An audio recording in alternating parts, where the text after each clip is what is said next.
Good morning friends. இது உங்கள் friends sports academy. Daily கண்டவர்ஸில் இன்றைக்கி என்ன பார்க்க போகிறோம் அப்படின்னா செப்டம்பர் 13, 2024 வெள்ளிக்கிழமை இன்னைக்கு கண்டவர்ஸ் தான் பார்க்க போகிறோம்.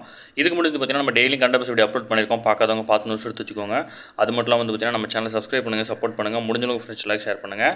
நம்மளுடைய டெலிகிராம் சேனலான ஃப்ரெண்ட்ஸ் போலீஸ் அகாடமி அப்படின்ற டெலிகிராம் சேனலில் ஜாயின் பண்ணிக்கோங்க. இம்பார்ட்டன்ட் அப்டேட்ஸ்லாம் உங்களுக்கு அதில் உடனே கிடைக்கும். வாங்க ஃப்ரெண்ட்ஸ், இன்னைக்கு கண்டவர்ஸ் பார்த்துடலாம். ஃபஸ்ட்டு, செம்மொழி நிறுவனத்துடைய துணைத் தலைவராக மருத்துவர் சுதா சேஷையன் பார்த்திங்கன்னா நியமனம் செய்யப்பட்டிருக்காங்க. மத்திய செம்மொழி தமிழாய்வு நிறுவனத்தினுடைய துணைத் தலைவராக மருத்துவர் சுதா சேஷையன் பார்த்திங்கன்னா நியமிக்கப்பட்டிருக்காங்க. சென்னை பெரும்பாக்கத்தில் மத்திய செம்மொழி தமிழாய்வு நிறுவனம் பார்த்திங்கன்னா செயல்பட்டு வருது. இதுவே கொஸ்டின் தான். செம்மொழி தமிழாய்வு நிறுவனம் எங்கே செயல்பட்டு வருதுன்னு கேட்பாங்க. சென்னையில் தான் செயல்பட்டு வருது. ஓகேங்க. நிறைய பேர் பார்த்திங்கன்னா மதுரை நினச்சிட்டு இருப்பீங்க. மதுரை கிடையாது, சென்னை தான் நடக்குது. இந்த நிறுவனம் பார்த்திங்கன்னா 41 செவ்வியல் தமிழ் நூல்களின் ஆய்வுக்கு முன்னுரிமை வழங்கி வருகிறது.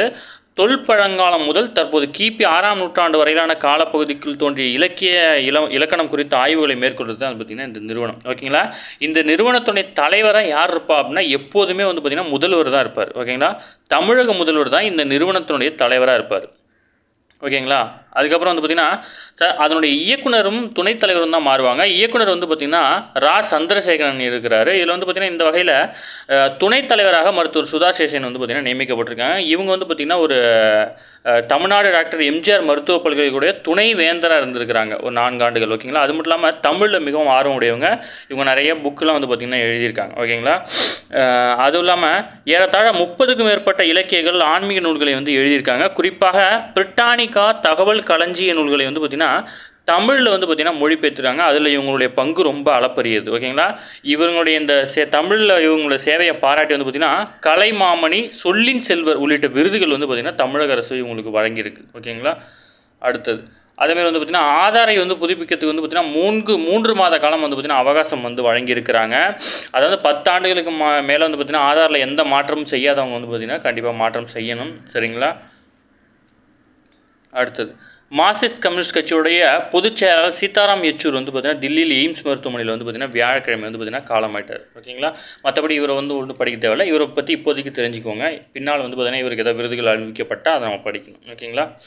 அடுத்து, தமிழகம் முழுவதும் பார்த்திங்கன்னா 240 பள்ளிகளைச் சேர்ந்த ஆயிரக்கணக்கான மாணவ மாணவிகளுக்கு சிறந்த பயிற்சியாளர்களை கொண்டு சாலை பாதுகாப்பு அறிவு மற்றும் திறன்களை வழங்கும் நோக்கில் பார்த்திங்கன்னா ஃபோர்டு நிறுவனத்துடன் சென்னை ஐஐடி பார்த்திங்கன்னா ஒப்பந்தம் மேற்கொண்டிருக்காங்க. இதன் வழி பார்த்திங்கன்னா மாணவர்களுக்கு சாலை பாதுகாப்பு குறித்த பயிற்சிகள் பார்த்திங்கன்னா வழங்கப்படும்.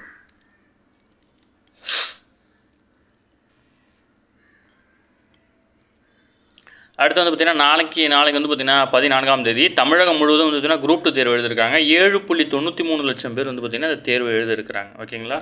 தேர்வு எழுதுகிற எல்லாருக்கும் வாழ்த்துக்கள்.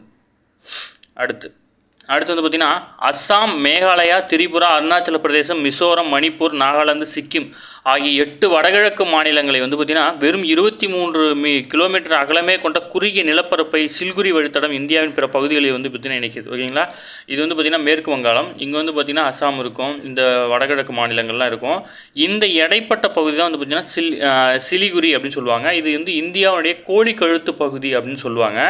இந்த இடத்தோட நிலம் பார்த்திங்கன்னா 23 கிலோமீட்டர் தான். இந்த இடத்தை பாதுகாக்கிறது பார்த்திங்கன்னா இந்தியாவுக்கு மிகப்பெரிய முக்கியமான ஒன்று. இந்த இடம் தடைப்பட்டுச்சு அப்படின்னா இந்தியாவினுடைய 7 சகோதரிகள் மாநிலங்கள் அப்படின்னு அழைக்கப்படுற மாநிலங்களுக்கு பார்த்திங்கன்னா செல்றதுக்கு இது ஒன்று தான் வழி. இல்லைனா கடல் பரப்பில் சுற்றி செல்லணும். ஓகேங்களா. அந்த மாதிரி சூழ்நிலையில் பார்த்திங்கன்னா சிக்கிம் தவிர மீதி எல்லாமே பார்த்திங்கன்னா 7 சகோதரிகள் மாநிலம் அப்படின்னு அழைக்கப்படுது. ஓகேங்களா. அடுத்து, வடகிழக்கு நாகாலாந்து மாநிலம் தான் பார்த்திங்கன்னா கிளர்ச்சி குழுக்கள் தோன்றிய முதல் மாநிலம். ஓகேங்களா. பிரிட்டிஷ் ஆட்சியிலிருந்து இந்தியா சுதந்திரம் பெற்ற ஒரு நாளுக்கு முன்னதாக 1947 ஆகஸ்ட் 14ஆம் தேதி பார்த்திங்கன்னா நாகா மலைப்பகுதியில் வாழக்கூடிய நாகா மலைப்பகுதியில் இந்தியாவில் சுதந்திரம் பெற்றதாக பார்த்திங்கன்னா அறிவிச்சிட்டாங்க. ஓகேங்களா. நாகா தேசிய கவுன்சில் பார்த்திங்கன்னா அறிவித்தாங்க. இது தொடர்பாக அரசியல் தீர்வுக்கான பல்வேறு நடவடிக்கைகள் எடுக்கப்பட்டு எல்லாமே தோல்வி அடைஞ்சிருச்சு. ஓகேங்களா. இது பார்த்திங்கன்னா ரீசெண்டாக திரிபுரா மாநிலத்தோட தேசிய விடுதலை முன்னணி, அனைத்து திரிபுரா புலிகள் படை ஆகிய 2 குழுக்களும் பார்த்திங்கன்னா மத்திய அரசனுடைய ஒப்பந்தம் செஞ்சு தங்களுடைய ஆயுதங்கள்லாம் விட்டுட்டு பார்த்திங்கன்னா சேவைக்காக பார்த்திங்கன்னா இந்தியா கூட பார்த்திங்கன்னா இணைஞ்சிருக்காங்க. இது பார்த்திங்கன்னா ஒரு வரலாற்று சாதனையாக பார்த்திங்கன்னா கருதப்படுது. அதை பற்றி டீட்டெயில் தான் கொடுத்துருக்காங்க. சரிங்களா. அடுத்து அரசு ஊழியர்களுடைய பணிக்கொடை உச்சவரம்பு வந்து பார்த்தீங்கன்னா 25 லட்சமாக அதிகரிச்சிருக்காங்க. 7வது மத்திய ஊதிய குழுவினுடைய பரிந்துரையின்படி ஓய்வு பெறும் மற்றும் மறைந்த ஊழியர்களுக்கான பணிக்கொடையின் அளவை வந்து பார்த்தீங்கன்னா 25% வந்து பார்த்தீங்கன்னா அதிகரிச்சிருக்கு மத்திய அரசு. அதாவது வந்து பணிக்கொடையின் உச்சவரம்பு இது முன்னாடி வந்து பார்த்தீங்கன்னா 20 லட்சமாக இருந்து தற்போது 25 லட்சமாக இருக்குது. இதை தமிழக அரசும் ஏற்றுக்கிட்டாங்க. ஓகேங்களா.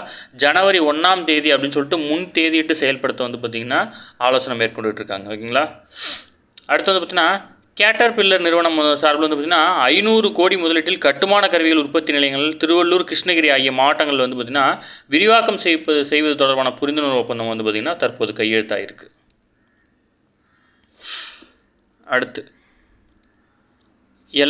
அதாவது இந்தியா சீனா எல்லை சம்மந்தமாக வந்து பார்த்திங்கன்னா 1988 வந்து பார்த்திங்கன்னா இரு நாடுகளுடைய வந்து பார்த்திங்கன்னா பல்வேறு ஒப்பந்தங்கள் வந்து பார்த்திங்கன்னா கையெழுத்தாயிடுச்சு. ஆனால் 2020ஆம் ஆண்டு வந்து பார்த்திங்கன்னா இந்த ஒப்பந்தத்தை மீறி சீனா எல்லையில் தொடர்ந்து அதிக படைகளை குவித்ததுனால வந்து பார்த்திங்கன்னா தொடர்ந்து நாமளும் வந்து பார்த்திங்கன்னா நிறைய படைகளை குவிக்க வேண்டியிருந்துச்சு. ஓகேங்களா.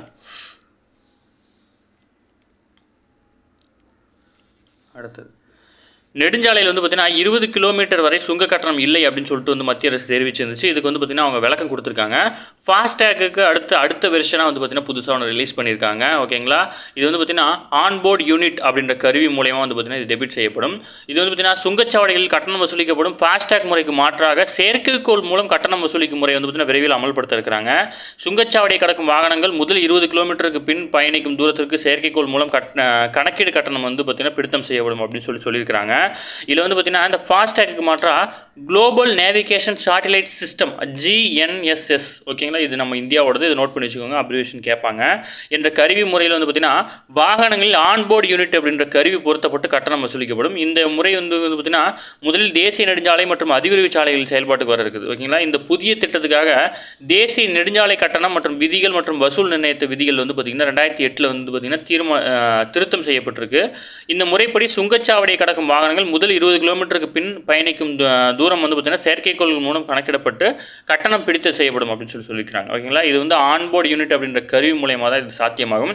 நீங்கள் வண்டியை எடுத்து நீங்கள் வந்து பார்த்திங்கன்னா 20 கிலோமீட்டர் வந்து பார்த்திங்கன்னா நீங்கள் அந்த ஹைவேல ட்ராவல் பண்ண முடியும். இந்த 20 கிலோமீட்டர் வரைக்கும் உங்களுக்கு இலவசம் தான். இந்த 20 கிலோமீட்டருக்குள்ளே இதை தாண்டி நீங்கள் பயணம் பண்ணுறீங்க அப்படின்னா அதுக்கு மட்டும் தான் கால்குலேட் செய்யப்படும். ஓகேங்களா. அடுத்து குறைந்த தொலைவுக்கு இயக்கப்படும் சிறிய ரக விமான சேவையான ஏர் டாக்ஸி வந்து பார்த்திங்கன்னா இந்தியாவில் விரைவில் தொடங்கப்படும் அப்படின்னு சொல்லிட்டு வந்து பார்த்திங்கன்னா பிரதமர் மோடி வந்து தெரிவிச்சிருக்காரு. இது ஞாபகம் வச்சுக்கோங்க. பிராந்திய அளவில் விமான போக்குவரத்தை மேம்படுத்தும் உடான் திட்டத்தால் இந்தியாவின் விமான போக்குவரத்து அனைவருக்குமா மாறிச்சு அப்படின்னு சொல்லியிருக்காங்க. இதில் உடான் திட்டம் அப்படின்றது வந்து பார்த்திங்கன்னா இந்திய விமான போக்குவரத்துக்கு சம்மந்தமான திட்டம். ஓகேங்களா. இந்த 20 கிலோமீட்டர் பொறுத்தளவு நம்ம இப்போ இங்கே இருக்கோம். இங்கே வந்து டோல்கேட் இருக்குது. இங்கேருந்து பார்த்திங்கன்னா 20 கிலோமீட்டர் வரைக்கும் வந்து ஆனால் நம்ம டோல்கேட்டில் வந்து ஒரே அமௌண்ட் கொடுப்பாங்க. இப்போ 100 ரூபா இந்த டோல்கேட்டை தாண்டதுக்குன்னா நம்ம 100 ரூபா கொடுத்துட்டு போனோம்.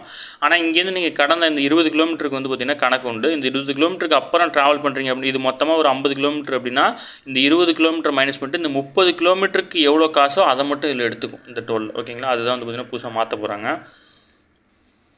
அடுத்து உலகக்கோப்பை துப்பாக்கி சுடுதலில் 23 பேருடன் இந்திய அணி வந்து பார்த்திங்கன்னா களமிறங்கியிருக்கு. தில்லியில் அடுத்த மாதம் நடைபெறவுள்ள ISSF ஓகேங்களா உலகக்கோப்பை ஃபைனல் துப்பாக்கி சுடுதல் போட்டில் 23 பேர் கொண்ட இந்திய அணி அறிவிக்கப்பட்டிருக்கு.